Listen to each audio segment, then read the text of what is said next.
Okay, let's unpack this. Imagine for a second that you are driving down the highway at 70 miles an hour, and suddenly you realize you have a flat tire. Right. Not ideal. No, not at all. So in any normal scenario, you pull over, right? You stop the car entirely, jack it up, take off the bad tire, put on the spare, and then, slowly get back up to speed. Yeah, because in the physical world, maintenance requires downtime. Exactly. But imagine if you didn't have to stop. Imagine if you could just, I don't know, press a button, swap the tire while you're still blasting down the fast lane and never lose a single mile per hour. I mean, in physical engineering, that's a recipe for a catastrophic crash. Oh, for sure.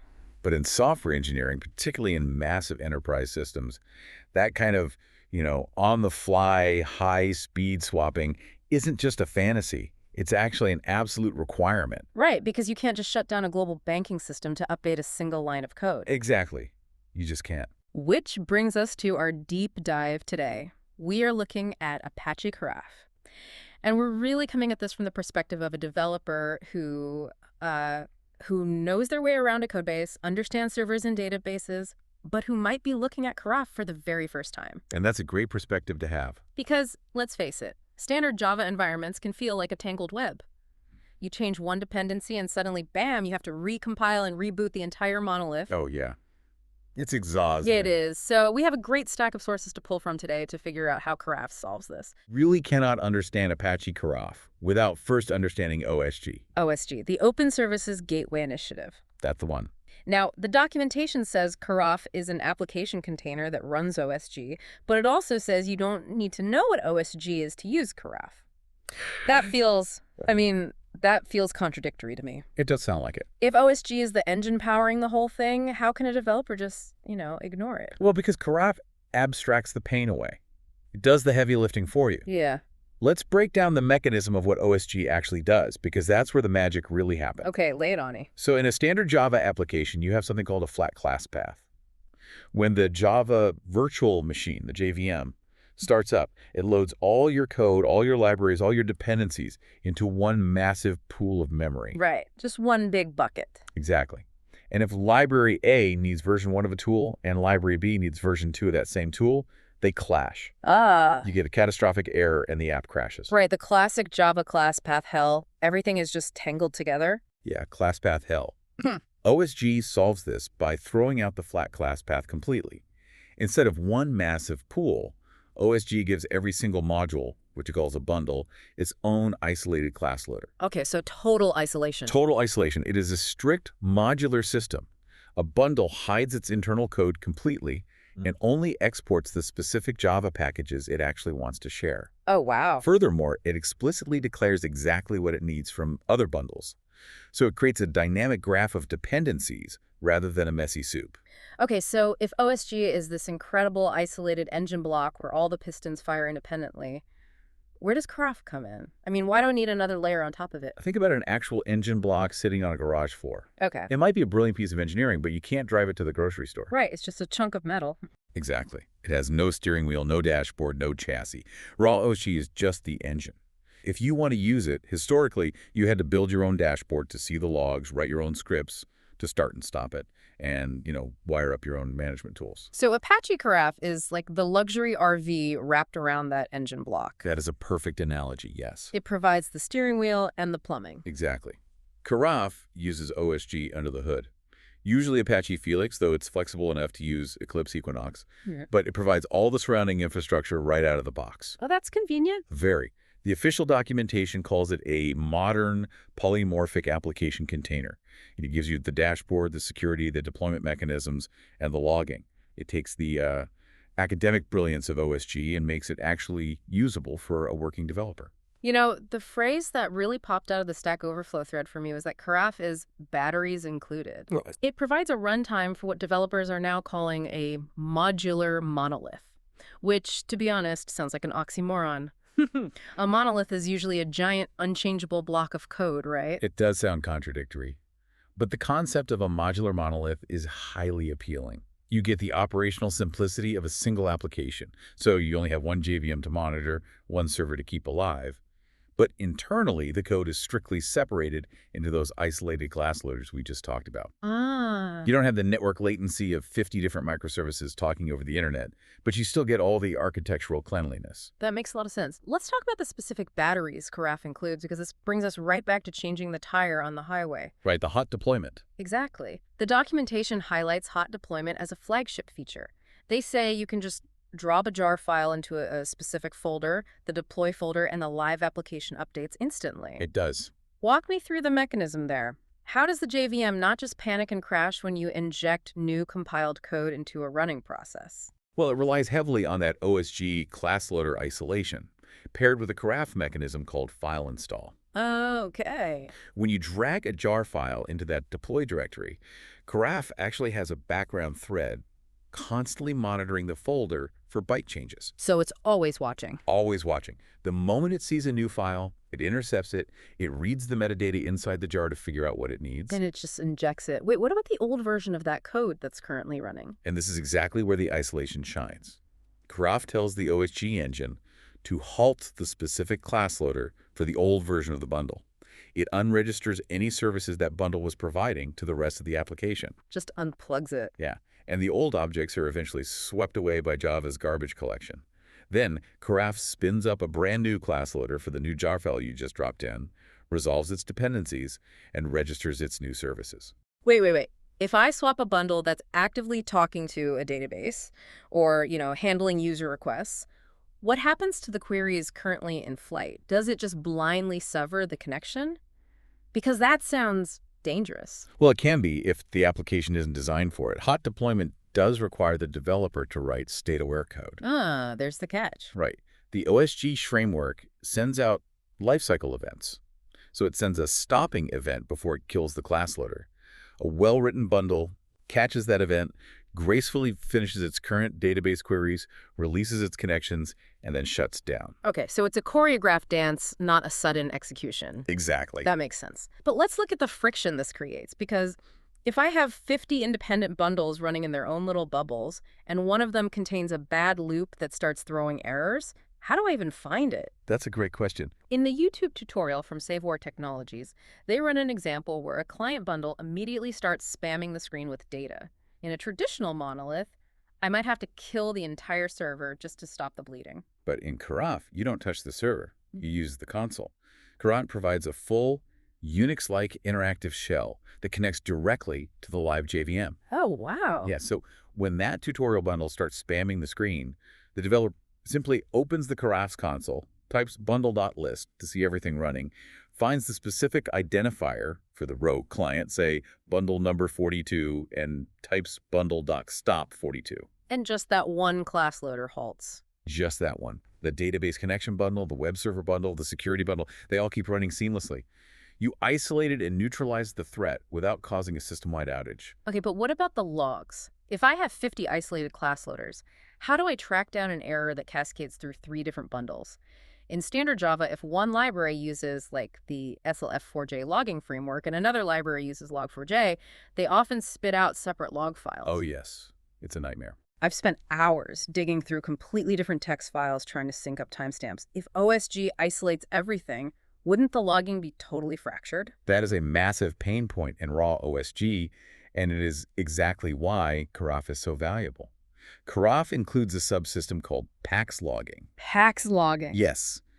It acts as a universal adapter. It intercepts the logging calls from every single bundle, regardless of whether that bundle thinks it's talking to log4j, SLF4j, or native Java logging. Karaf catches all of it, normalizes it, and funnels it into one centralized, unified log file. So even though the code is strictly separated in memory, the observability is completely unified. Yes, and all of the configurations for this, the logging levels, the system settings, the port numbers, they all live in a folder called etc. Okay. Just like the hot deployment folder, Karaf monitors the etc folder. If you open the logging configuration file in a text editor, change the log level from info to debug, and save the file, Karaf instantly detects the change and updates the live logging framework. No restart required. The operational speed there is just incredible. I want to shift gears a bit and look at the actual workflow, because the Save War Technologies tutorial does a really great job of showing what this looks like in practice. It does. They build a simple booking service. It has 3 parts: A back-end provider that handles the database logic, a front-end client, and a common API that both of them share. And that shared common API is a really critical detail here. Why is that? Well, in standard Java, if the client and the provider loaded their own separate versions of the API classes, they couldn't actually talk to each other. Hmm. The JVM would throw a class cast exception because it sees them as fundamentally different objects, even if the code is completely identical. Ah, right. But in Karaf, they deploy the common API as its own bundle.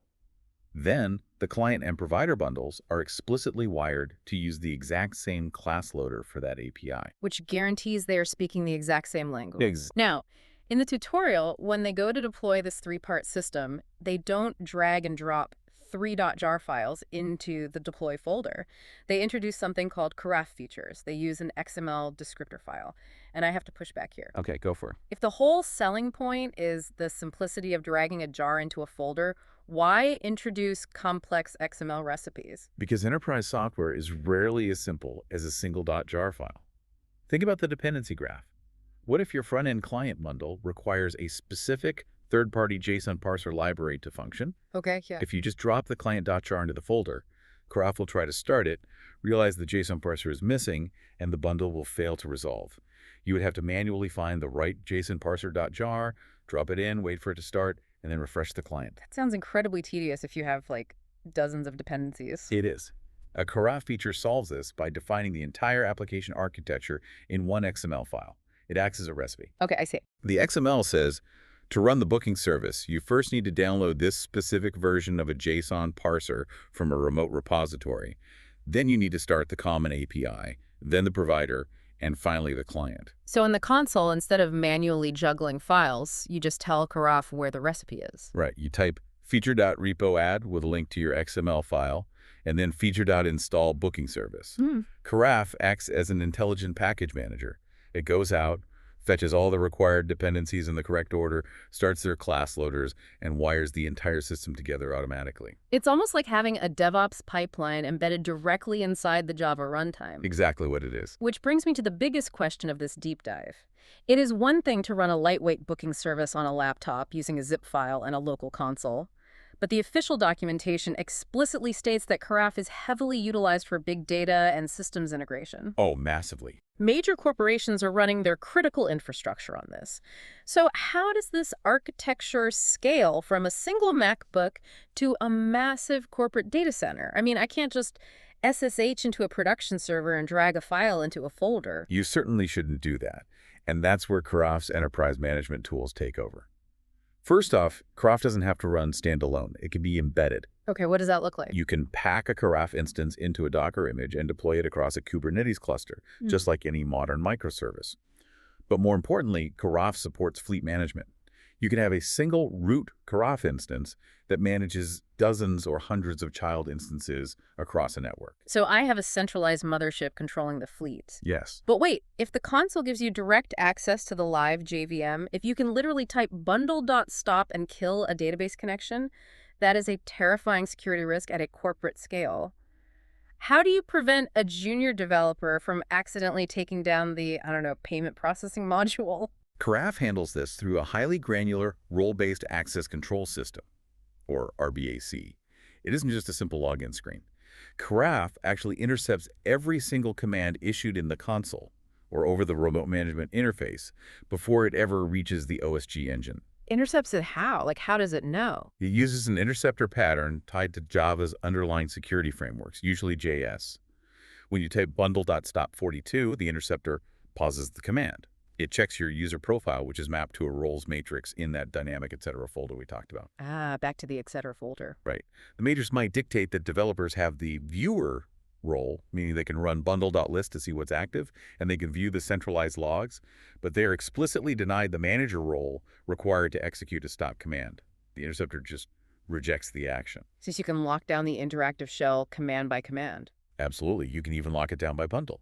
You can specify that a mid-level engineer is allowed to restart the front-end client bundles, but under no circumstances do they have permission to touch the core database provider bundles. Wow. It gives enterprises the confidence to actually use these powerful live management tools without risking catastrophic human error. That perfectly explains the security side of scaling up. But there is a historical nugget in the Stack Overflow discussion that really caught my eye regarding why enterprises love Karaf so much. Oh, the service mix connection. Yes. One of the developers mentions that Karaf was originally born out of something called the service mix kernel. What is service mix and why does that matter today? So Service Mix is a massive heavyweight Apache project designed specifically for enterprise integration. Because Karaf evolved from its core kernel, Karaf has native, deeply embedded integration with some of the most powerful routing and messaging tools in the Java ecosystem. Like what? Specifically, tools like Apache Camel for routing data, Apache CXF for web services, and Apache ActiveMQ for messaging queues. And the Stack Overflow expert points out that because of this native integration, turning Karaf into a full-fledged enterprise service bus, an ESB, is basically trivial. Very trivial. But I have to challenge this, because if you look at the modern tech landscape, everyone is obsessed with cloud-native, lightweight microservices. The term enterprise service bus sounds, frankly, incredibly heavy. It sounds like a buzzword from 2012. It does have that reputation. Isn't an ESB the exact opposite of a nimble, modern microservice? It is the exact opposite, but that is the absolute brilliance of Karaf being a polymorphic container. It is a shapeshifter. Okay, explain that. If you want to build a tiny, lightweight microservice that does one job and runs in a 100-megabyte Docker container, Karaf can strip away all the ESB features. It acts as a lean, fast, isolated runtime for your single service. It doesn't drag any heavy baggage with it. But what if you actually need the heavy baggage? Then Karaf scales up to meet the challenge. Imagine a massive global bank, right? Yeah. They have a legacy IBM mainframe from the 1990s that manages the core financial ledgers. It communicates using a proprietary, obscure TCP protocol. Sounds like a nightmare. It is. Now, they have a brand new team building a modern mobile app. And that app expects to receive financial data via clean JSON payloads over high-speed WebSockets. So the mainframe and the mobile app are speaking completely different languages, existing in completely different decades of technology. Exactly. If you try to bridge that gap using basic Docker microservices, you are going to spend months writing custom translation code, managing network retries, and handling complex thread pools. Right. But with Karaf, you simply load the Apache Camel feature. You write a tiny XML recipe that says, listen on this TCP port for the mainframe, transform those specific byte arrays into JSON, and expose the result on this WebSocket port. And Karaf just does it. Karaf handles the threading, the logging, the deployment, and the lifecycle management. In that scenario, you absolutely want a heavy-duty enterprise service bus, and Karaf becomes one instantly. Wow. It is the engine block that can be a stripped-down sports car or a massive 18-wheeler, depending entirely on what features you bolt onto the chassis. Perfectly said. And crucially, in both of those scenarios, you retain that fundamental OSGi isolation. You can hot swap the translation module for the mobile app without ever severing the active connection to the mainframe. Precisely. It brings unparalleled flexibility to systems integration. Yeah. You aren't locked into a monolith, and you aren't forced into distributed microservices if a modular monolith just makes more architectural sense. Karaf adapts to the structure the developer needs. That really distills the power of this deep dive for me. I mean, Apache Karaf takes the academically brilliant but traditionally complex OSGi framework and wraps it in a highly usable, developer-friendly container. Right. By providing mechanisms like the deploy folder for hot swapping, an interactive live console that actually intercepts commands for security, and a centralized PAX logging system that unifies observability, it takes the fear out of live software management. It fundamentally rewrites the developer's relationship with production environments. You are no longer terrified of touching a live system. Yeah. You are given a safe, isolated, structurally sound environment where you can interact with the code, analyze its behavior, and upgrade its components in real time. Which leaves us with a final thought to ponder. Throughout this discussion, we've been entirely focused on software, right? Java virtual machines, class loaders, XML recipes, and data routing. Sure. But the concept of the modular monolith, a single cohesive system composed of strictly isolated hot swappable parts, has massive implications beyond code. If Karaf allows us to upgrade a module in a live banking system without dropping the surrounding connections, how might this philosophy change the physical world? Oh, that poses a fascinating question for the future of physical infrastructure and hardware engineering. Right. Imagine if we designed smart city infrastructure or power grids or even space stations using this exact polymorphic philosophy. That would be wild. Imagine a world where you could physically hot deploy a hardware upgrade to one specific sector of a city's power grid. The system's central framework dynamically detects the new hardware, registers its capabilities, seamlessly routes the electrical load, and keeps the lights on, all without ever shutting down the surrounding grid. Unbelievable. No more blackouts for scheduled maintenance, no more pulling the car over to the side of the highway to change the tire. You just swap the module and the system keeps running. It's a profound way to think about resilience. The mechanics of isolation and dynamic integration that make Karaf so powerful in the digital space are the exact principles we need to build more adaptable physical systems. It really is. Thank you for joining us on this deep dive today. There is always more to unpack, and we encourage you to keep exploring the mechanisms that make modern architecture possible. Until next time, keep diving deep.